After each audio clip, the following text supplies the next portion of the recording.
Hello दोस्तों।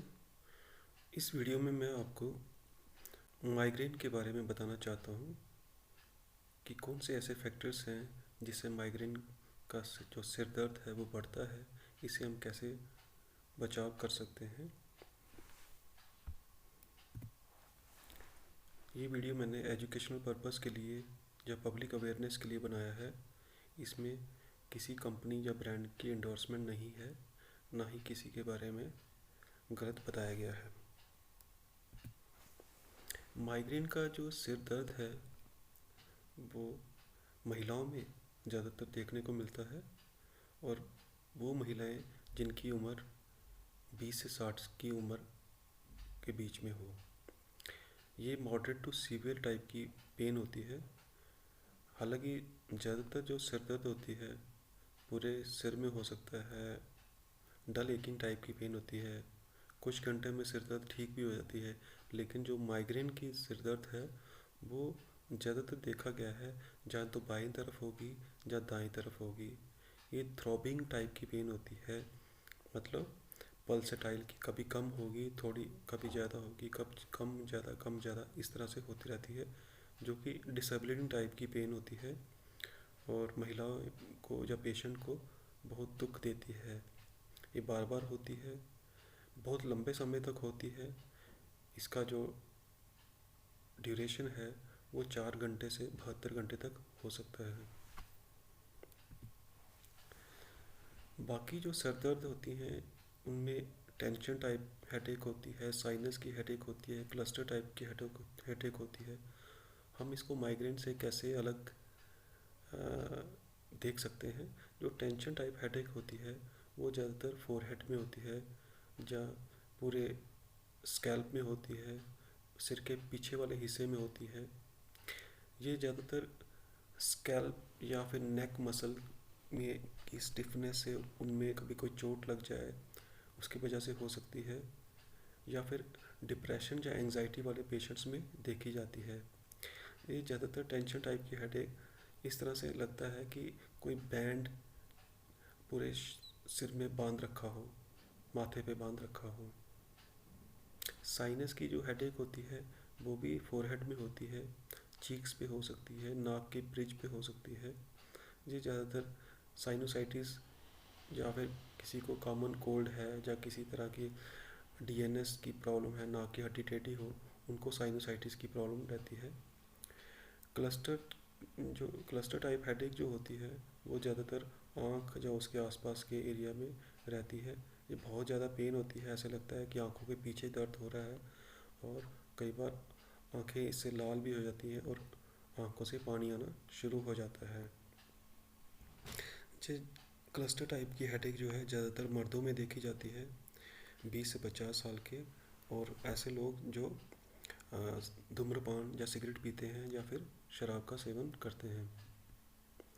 Migraine के जो लक्षण हैं वो हमें 4 फेस में दिखाई देते हैं।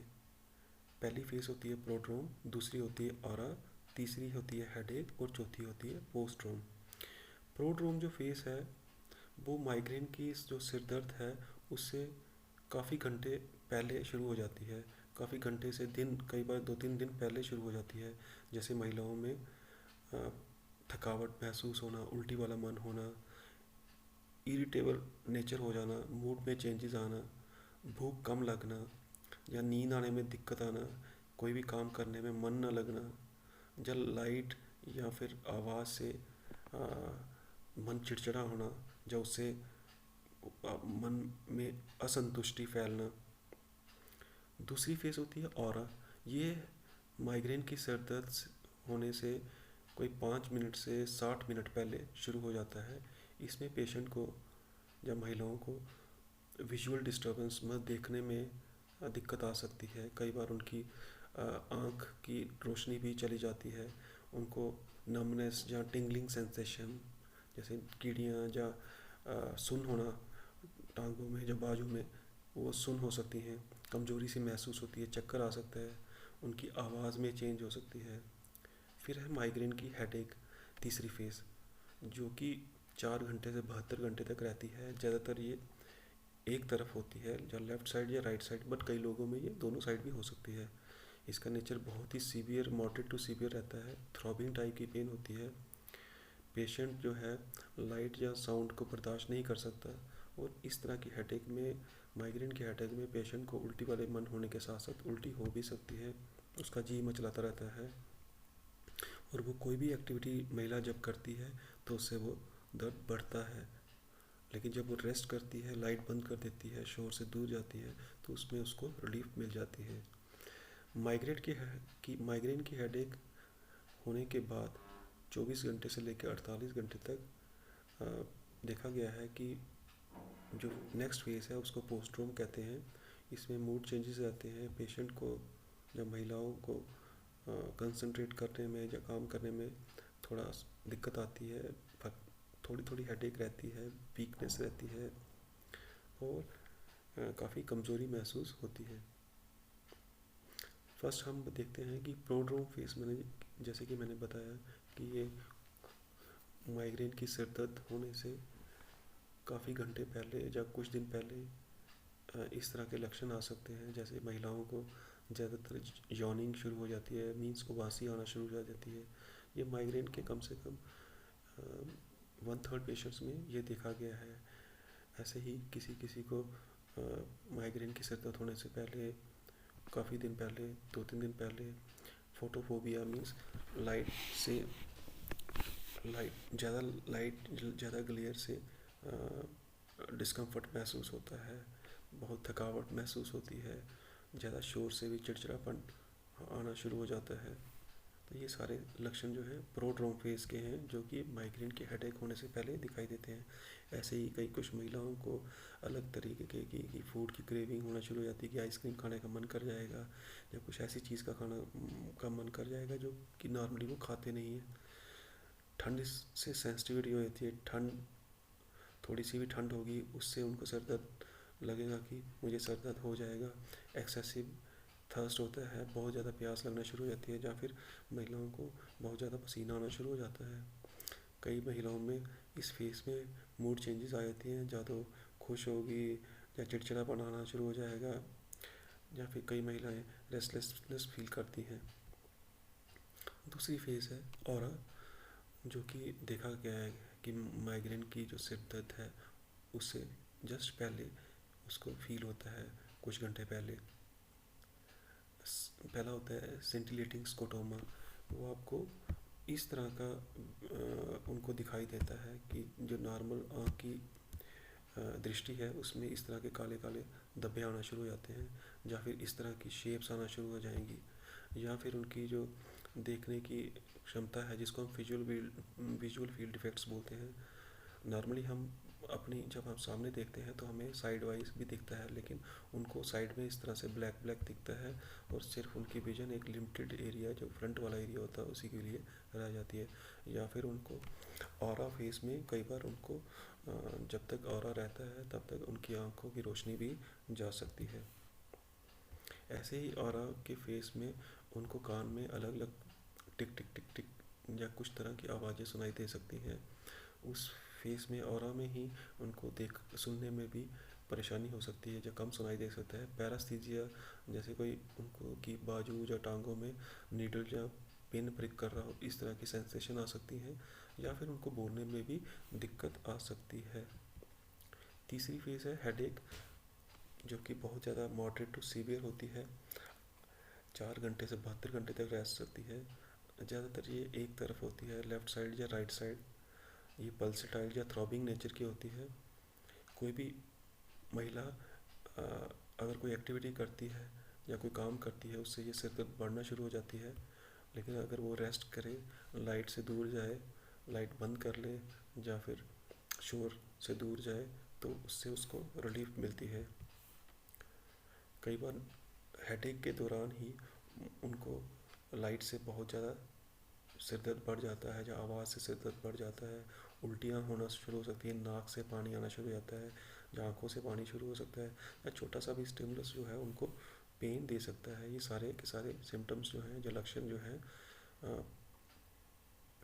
माइग्रेन के सिर दर्द के टाइम हो सकते हैं। चौथी फेज़ है पोस्ट्रूम, जो कि माइग्रेन के सिर दर्द होने के 24 से 48 घंटों में देखा जा सकता है, जिसमें पेशेंट बहुत ज़्यादा थका थका महसूस करता है, मूड इरिटेबल रह सकता है, कंसंट्रेट करने में या काम करने में दिल नहीं लगता है, और चक्कर वगैरह के लक्षण आ सकते हैं, बहुत ज़्यादा थकावट महसूस होती है। ये देखा गया कि जिन महिलाओं को माइग्रेन होता है उनके या तो उनके किसी क्लोज रिलेटिव को भी माइग्रेन होता होगा, या उनको आने वाले उनके बच्चों को भी माइग्रेन की शिकायत हो सकती है। ऐसी महिलाएं जिनको मिर्गी के दौरा पड़ता हो, या डिप्रेशन रहता है, या एंग्जाइटी रहता है, या पहले कभी स्ट्रोक हो रखा हो, उनमें भी माइग्रेन के चांसेस बढ़ जाते हैं। महिलाओं में पुरुषों के मुकाबले 3 गुना ज़्यादा रिस्क होता है माइग्रेन डेवलप होने का, और ज़्यादातर ये 20 से 60 साल की उम्र में देखी जाता है, और 60 साल की उम्र के बाद माइग्रेन के जो अटैक्स हैं वो कम होना शुरू हो जाते हैं। माइग्रेन विदाउट ओरा हम उस माइग्रेन को बोलते हैं जिसमें एटलीस्ट 5 सिर दर्द होती हैं, और जो भी सिर दर्द है वो 4 से 72 घंटे रहती है। इसमें जो सर दर्द है वन साइडेड होती है, पल्सेटिंग नेचर की होती है, मॉडरेट टू सीवियर इंटेंसिटी होती है, और नॉर्मल जो फिज़िकल एक्टिविटी होती है उससे वो बढ़ जाती है। इसमें इन तीनों में से कोई एक चीज़ होनी चाहिए, जैसे उसको हेडेक के दौरान उल्टी हो, या फोटोफोबिया या फोनोफोबिया हो, और इस तरह की हेडेक को हम माइग्रेन विदाउट ओरा कहते हैं। और माइग्रेन विद ओरा मीन्स कि जैसे कि मैंने बताया कि ओरा जो है आपको माइग्रेन की सिर दर्द से कुछ घंटे पहले शुरू हो जाता है, जिसमें उसको विजुअल सिम्टम आते हैं, मीन्स देखने में दिक्कत आ सकती है, उसमें स्कोटोमास आते हैं, कुछ अलग सी शेप्स दिखती हैं, जो विजुअल फील्ड डिफेक्ट होती है वो बिल्कुल स्ट्रेट हो जाती है, जहाँ की रोशनी भी उसमें जा सकती है, पिन नीडल सेंसेशन हो सकती है, स्पीच डिस्टर्बेंस हो सकती है, बोलने में दिक्कत आ सकती है। तो इस तरह के लक्षण जब हेडेक से पहले होते हैं तो उसको माइग्रेन विद ऑरा कहते हैं। माइग्रेन को कौन से फैक्टर्स जो हैं वो ट्रिगर कर सकते हैं, जैसे ब्राइट फ्लैश लाइट हो गई, एंग्जाइटी, स्ट्रेस, भूखा, अगर पेशेंट भूखा है, खाना नहीं खाया है, या प्रॉपर नींद नहीं आ रही है, हार्मोनल चेंजेस हैं, कुछ अलग तरह के फूड आइटम्स हैं जो कि मैं अभी बताऊंगा, जिनसे माइग्रेन का हेडेक बढ़ सकता है या सिर दर्द बढ़ सकता है। माइग्रेन ट्रिगर्स जो हैं वो एक्सटर्नल फैक्टर्स होते हैं, इंटरनल फैक्टर्स होते हैं। एक्सटर्नल फैक्टर्स में जैसे कि फूड, अल्कोहल, स्मोकिंग, मौसम का चेंज होना, लाइट, साउंड। और इंटरनल फैक्टर्स में आता है sleep disturbances, stress, menstrual cycle. ये भी मैं आपको नेक्स्ट स्लाइड्स में बता रहा हूँ। तो कौन कौन से फूड हैं जो माइग्रेन को बढ़ावा देते हैं? ऐसी आइटम्स जिनमें कैफीन रहता है, जैसे कॉफ़ी हो गया, टी होगी, सॉफ्ट ड्रिंक्स, एनर्जी ड्रिंक्स जिनमें कैफीन रहता है, उनसे ये माइग्रेन को बढ़ा सकते हैं। जिन पेशेंट्स के में माइग्रेन होता है उनको ज़्यादा कॉफ़ी लेने से या ऐसी आइटम्स जिनमें कैफीन है वो लेने से माइग्रेन का सिर दर्द बढ़ सकता है। ऐसे ही जिन महिलाओं को माइग्रेन की शिकायत रहती है उनको चॉकलेट लेने से भी माइग्रेन का अटैक बढ़ सकता है। ऐसी फूड आइटम्स जिनमें मोनोसोडियम ग्लूटामेट होता है, उन चीज़ों से भी माइग्रेन के लक्षण बढ़ जाते हैं। मोनोसोडियम ग्लूटामेट जो है एक एज ए फूड प्रिजर्वेटिव हम यूज़ करते हैं। जब भी हमने देखा है कि हम रेस्टोरेंट में खाना खाने जाते हैं, जैसे नूडल्स हो गया, चिप्स हो गया, स्नैक्स हो गए, पास्ता, चीज़, इन सब में मोनोसोडियम ग्लूटामेट होता है, और ये बेसिकली खाने को कुछ अलग सा टेस्ट देने के लिए यूज़ किया जाता है। और जिन चीज़ों में मोनोसोडियम ग्लूटामेट होता है तो वो देखा गया है कि उनसे भी माइग्रेन का हेडेक बढ़ जाता है। ऐसी महिलाएं ज़्यादातर फील करती हैं कि जब वो रेस्टोरेंट में खाना खाने गए हों, रेस्टोरेंट में खाना खाने के कुछ घंटे के बाद या 1-2 दिन के बाद उनको माइग्रेन की शिकायत बढ़ जाती है। तो उसका कारण ज़्यादातर ये मोनोसोडियम ग्लूटामेट रिच डाइट लेने से, या फिर कुछ डाइट्स ऐसी होती हैं जिनमें नाइट्राइट्स या नाइट्रेट्स डाली जाता है एज ए प्रिजर्वेटिव, जैसे हॉट डॉग हो गए, बैकन हो गए, या फिर प्रिजर्व्ड जो डीप फ्रीज़र में फूड रखे होते हैं, मीट हो गया। तो इस तरह के फूड में नाइट्राइट्स या नाइट्रेट्स होते हैं, और इनको खाने से या इनका सेवन करने से माइग्रेन का अटैक होने का चांस बढ़ जाता है। ऐसे फूड ड्रिंक्स जिनमें एस्पार्टेम होता है, एस्पार्टेम बेसिकली एक आर्टिफिशियल स्वीटनर है। ये कोक में या फिर जितने भी कोल्ड ड्रिंक्स हैं, एनर्जी ड्रिंक्स हैं, उनमें डाला जाता है इसको, कई बार शुगर फ्री करने के लिए, या फिर कई बार आर्टिफिशियल स्वीटनर। तो इनको लेने से भी महिलाओं को माइग्रेन होने के चांस बढ़ जाते हैं। ऐसी आइटम्स या फूड आइटम जिनमें टायरामीन होता है, टायरामीन भी माइग्रेन के अटैक को बढ़ावा देता है। ये ज़्यादातर हॉट डॉग्स में पेपरोनी, बेकन, बियर, ये वाइन विनेगर, इन सब में पाया जाता है, और इसका सेवन करने से भी माइग्रेन का अटैक होने के चांस बढ़ जाता है। खट्टे फ्रूट हो गए जैसे ऑरेंज, ग्रेप्स हो गए, इनका जूस पीने से भी कुछ महिलाओं में देखा गया है कि खट्टी चीज़ें खाने से उनको माइग्रेन की सिरदर्द बढ़ जाती है। अखरोट हैं, अखरोट खाने से भी कई महिलाओं में माइग्रेन बढ़ सकता है। ये महिला को खुद देखना है कि किस चीज़ से उसको माइग्रेन का अटैक आता है, और उन चीज़ों को उसको अवॉइड करना है। वैसे ही अल्कोहल हो गया, जिसमें जैसे वाइन लेता है कोई महिला, या बियर या वोडका, जिन वगैरह कुछ भी लेते हैं, या कुछ डेयरी प्रोडक्ट्स लेते हैं, उनसे भी माइग्रेन होने के चांस बढ़ जाते हैं। ये तो हो गए फूड आइटम्स। इसके बाद कुछ एक्सटर्नल फैक्टर्स हैं जो नॉन डाइटरी फैक्टर्स हैं। जैसे कोई पेशेंट ज़्यादा स्ट्रेस में है, एंजाइटी में है, तो ऐसे पेशेंट्स में भी माइग्रेन के चांस वगैरह बढ़ जाते हैं। ब्राइट लाइट हो गई, जो लोग फास्ट ज़्यादा रखते हैं, जैसे रमज़ान में या फिर नवरात्रों में, जो महिलाएं जिनको माइग्रेन रहता है और वो फास्ट रखें ड्यूरिंग रमज़ान या फिर नवरात्रों में, तो उनमें देखा गया है कि उस दौरान माइग्रेन के अटैक या माइग्रेन की जो सिर दर्द है वो बढ़ जाती है। बहुत कम लोगों में देखा गया है कि ओवर ईटिंग करने से भी माइग्रेन की शिकायत बढ़ जाती है। कुछ महिलाओं को पीरियड्स या मेंस्ट्रुअल साइकिल के दौरान माइग्रेन के हेडेक के चांसेस बढ़ जाते हैं। कई महिलाओं को प्रेगनेंसी में हार्मोनल चेंजेस की वजह से माइग्रेन बढ़ जाती है, और ये ज़्यादातर फर्स्ट ट्राइमेस्टर में, मींस पहले 3 महीने में प्रेगनेंसी के माइग्रेन के अटैक्स फ्रीक्वेंट आते हैं, और उसके बाद उसकी फ्रीक्वेंसी धीरे धीरे कम हो जाती है। जिन महिलाओं में प्रॉपर नींद नहीं है, प्रॉपर वो 6 से 7 घंटे नहीं सो पाती हैं, उनमें थकावट रहती है, तो उनको भी माइग्रेन का अटैक बढ़ जाते हैं। कुछ महिलाएं जो बहुत ज़्यादा सोती हों, उनमें भी माइग्रेन जो है एक ये एक्सेस स्लीप जो है ट्रिगर का काम करता है।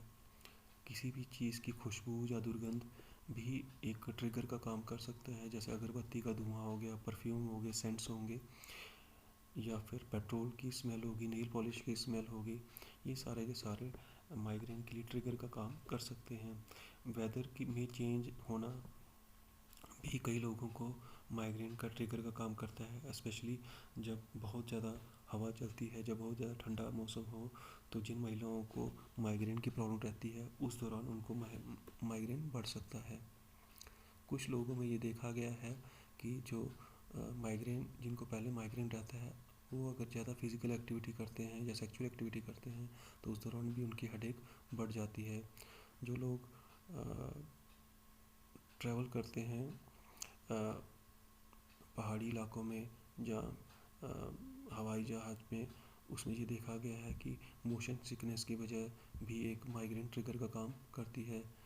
वेदर चेंज, ठंडे के साथ साथ अगर बहुत ज़्यादा गर्मी हो तो उसकी वजह से भी माइग्रेन का सिर दर्द बढ़ जाता है।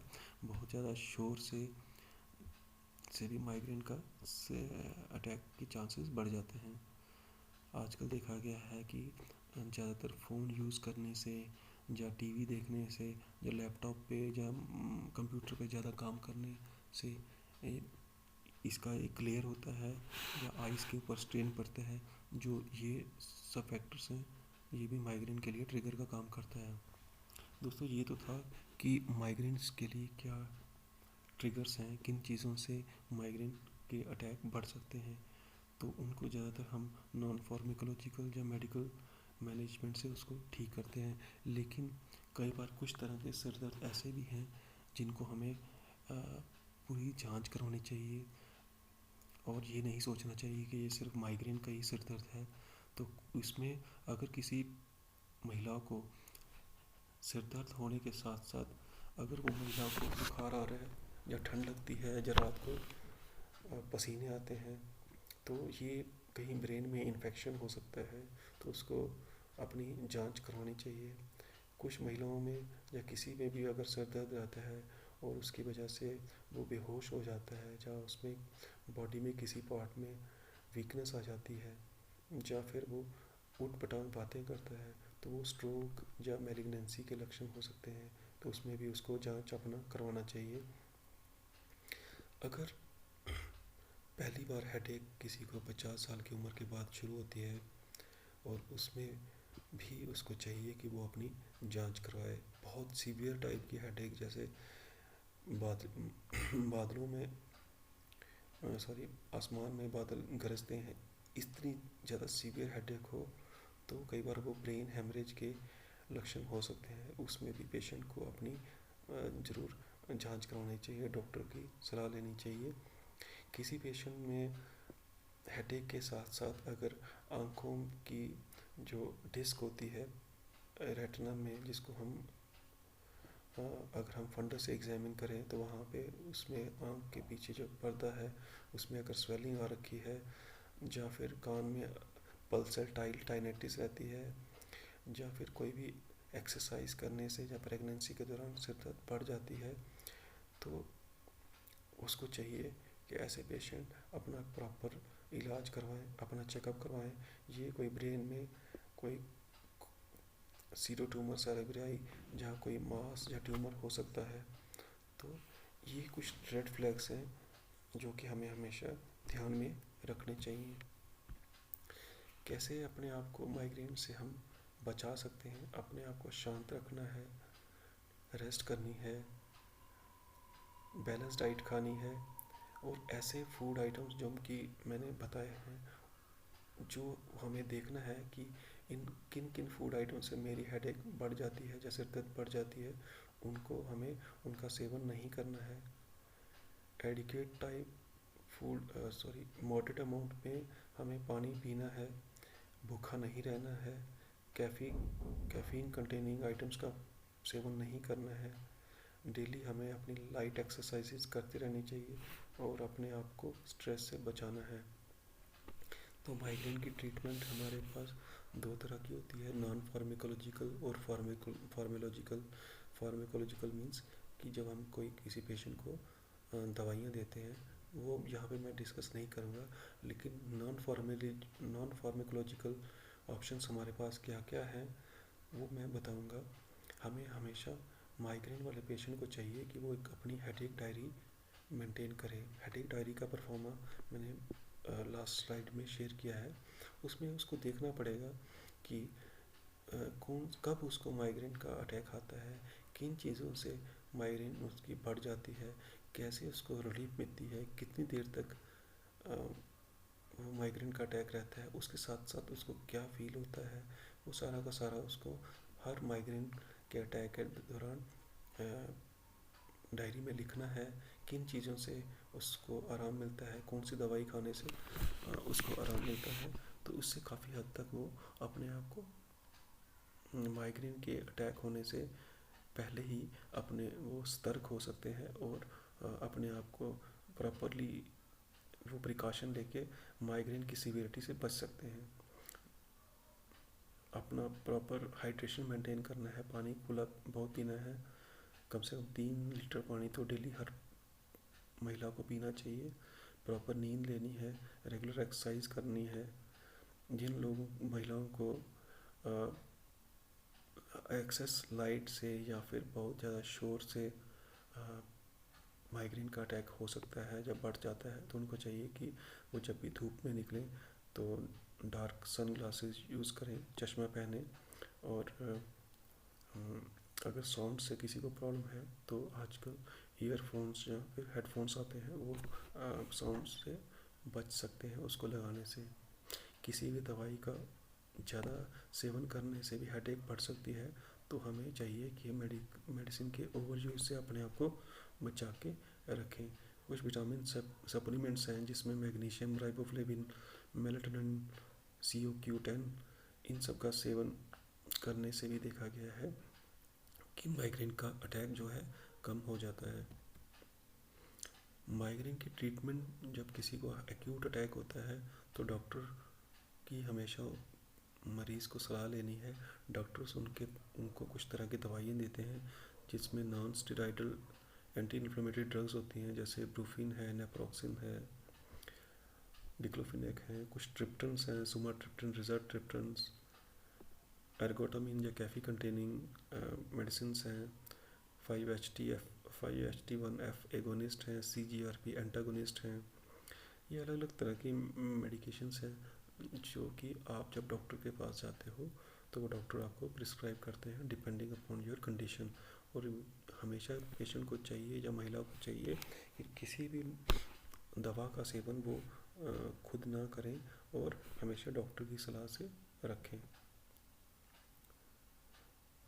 जिन लोगों को बार बार माइग्रेन रहता है, काफ़ी लंबे समय से माइग्रेन है, तो उन पेशेंट्स को माइग्रेन का अटैक ना होने से या माइग्रेन के अटैक को प्रिवेंट करने के लिए डॉक्टर जो है एंटी डिप्रेसेंट या एंटी हाइपरटेंसिव मेडिकेशन या एंटी एपिलेप्टिक्स मेडिकेशन देते हैं।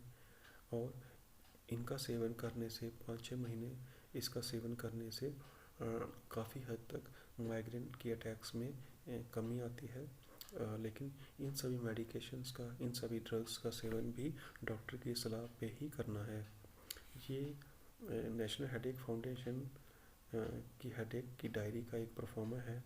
तो हर महिला जिसको हेडेक रहती है या फिर माइग्रेन की सिर दर्द रहती है, उसको चाहिए कि वो इस तरह के परफॉर्मा बना के, डायरी बना के उस पर एंट्री करते रहे कि किस डेट को उसको सिर दर्द हुई, किस टाइम पे शुरू हुई थी और किस समय वो ख़त्म हुई।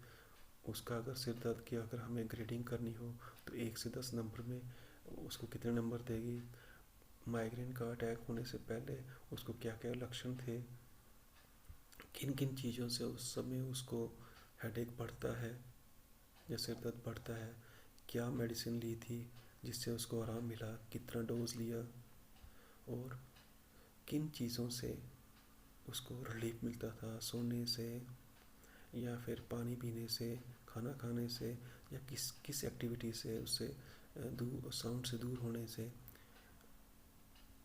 किस एक्टिविटी से उसको रिलीफ मिली। तो अगर वो अपना हर माइग्रेन की अटैक की एक्टिविटी जो है वो इसमें डायरी में एंटर करें तो उनको पता लग जाएगा कि किस समय उसको वो होता है, माइग्रेन की सर दर्द होती है, किस तरह के पहले लक्षण होते हैं जो माइग्रेन से पहले आते हैं, ताकि वो इजीली आइडेंटिफाई कर सके उसको माइग्रेन होने वाला है और वो अपनी जो भी मेडिकेशंस हैं जो उनको प्रिवेंट करने के तरीके हैं वो अपना सके। कौन कौन सी फूड आइटम हैं या इन्वायरमेंटल फैक्टर्स हैं जिससे माइग्रेन बढ़ता है और किस दवा से उसको उससे रिलीफ मिलता है। तो इस तरह से जब वो अपनी डायरी बनाएगी तो वो काफ़ी हद तक अपने आप को माइग्रेन, फ्यूचर में होने वाले माइग्रेन के अटैक से अपने आप को बचा सकती है, जो उसकी सीवियरिटी कम कर सकती है। और हमेशा वो उसको चाहिए कि जब भी वो डॉक्टर के पास जाए तो ये अपनी हेडेक की डायरी साथ में लेके जाए, ताकि डॉक्टर या जो हेल्थ केयर प्रोवाइडर है उसको भी समझने में इजी हो जाए कि कौन सी मेडिकेशन से या कौन से ट्रिगरिंग फैक्टर्स हैं जो कि महिला को तंग कर रहे हैं, और उसी हिसाब से वो अपनी उसको जो मेडिकेशन है या उसका इलाज जो है उसको मॉडिफाई कर पाएगा। कुछ डिजिटल हेडेक डायरीज़ भी हैं, तो ये नेशनल हेडेक फाउंडेशन की वेबसाइट से लिंक है। इनमें आप चाहो तो इन लिंक्स पे क्लिक करके आप हेडेक डायरी अपनी मोबाइल में भी रख सकते हो और उसमें उसकी अपने हेडेक को ट्रैक कर सकते हो। आशा करता हूँ कि जो मेरा ये एफर्ट है कि माइग्रेन क्या है, इसके क्या ट्रिगरिंग फैक्टर हैं, कैसे इसको इससे हमें बचना है, क्या क्या उपाय है, किस तरह से हेडेक की डायरी को हमें मेंटेन करना है। और जो महिलाएं जिनको हेडेक होता है या माइग्रेन का सिर दर्द होता है, अगर वो अपने ट्रिगर्स को पहचान लें तो काफ़ी हद तक वो फ्यूचर में होने वाले माइग्रेन के सिर दर्द से बच सकते हैं या फिर उसकी सीवियरिटी को कम कर सकते हैं और अपने डॉक्टर्स की सलाह से उसका इलाज कर सकते हैं। Thank you.